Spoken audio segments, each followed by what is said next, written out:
Good Lord, I need a haircut. Hey guys, this is not necessarily a rant, but I feel like this is a public service announcement for people who use the term diabetes ubiquitously as though type 1 diabetes and type 2 diabetes are one and the same. Yes, if you have diabetes, you do have difficulty controlling your blood sugar. However, the difference between 1 and 2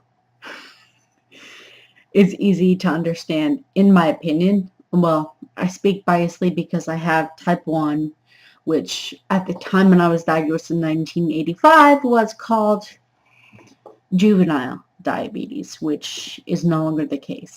The difference between type 1 and type 2 is this. Think of type 1 as a needle, right? Like, there's only one way to control your blood sugar with type 1. You have to take injections, injections of insulin. It's non-negotiable. That's how it goes. The reason it was called juvenile diabetes is because typically younger people, children, their bodies would launch an autoimmune attack. So unfortunately, what would happen is the immune system would go haywire and attack the insulin-producing cells. So, the high blood sugar would result from the fact that the body was killing off the insulin. Type 2, the body is making the insulin, but type 2, two fingers, the body saying, no, we're not taking the insulin. So the blood sugar goes up, and you have type 2 because you're resisting the use of the insulin in your body.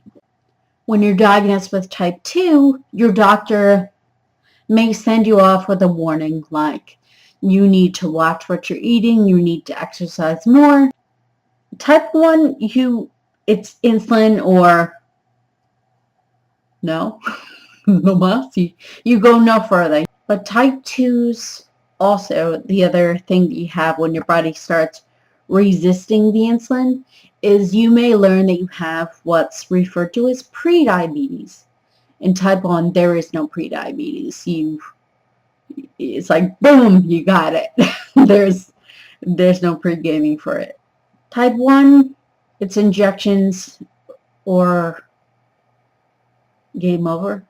And type 2, you have the options of controlling what you're eating, exercising more. You may even get oral medication.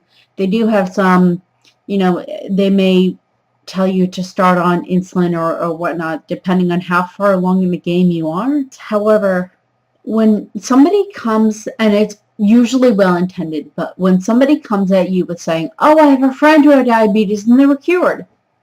Shh. Type 1, shh. Stop it.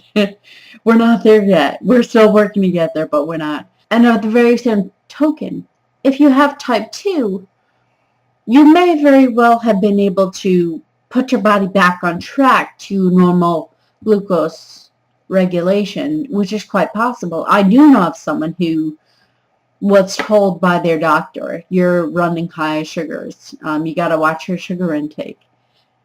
Sure enough, 10 years later, the doctor never said that to him again. He used to go for walks after dinner and all's good. This is a public service announcement. I feel as though I love to educate people to some degree and simply, and hopefully I was able to clearly distinguish type 1 and type 2. And yes, people that have type 1 sometimes get a bit irritated when people kind of group them into the type 2 category. Like I said, we have the glucose imbalance issue, but the reason we're having difficulty balancing the glucose is it's like apples and oranges. It's not the same reason. But, if you have any other questions or think of an idea for another video I can do, send it along. I would love to hear it. Tweet me at Allie's Voice. Subscribe to Allie's Voice, and I'll see you next time, guys.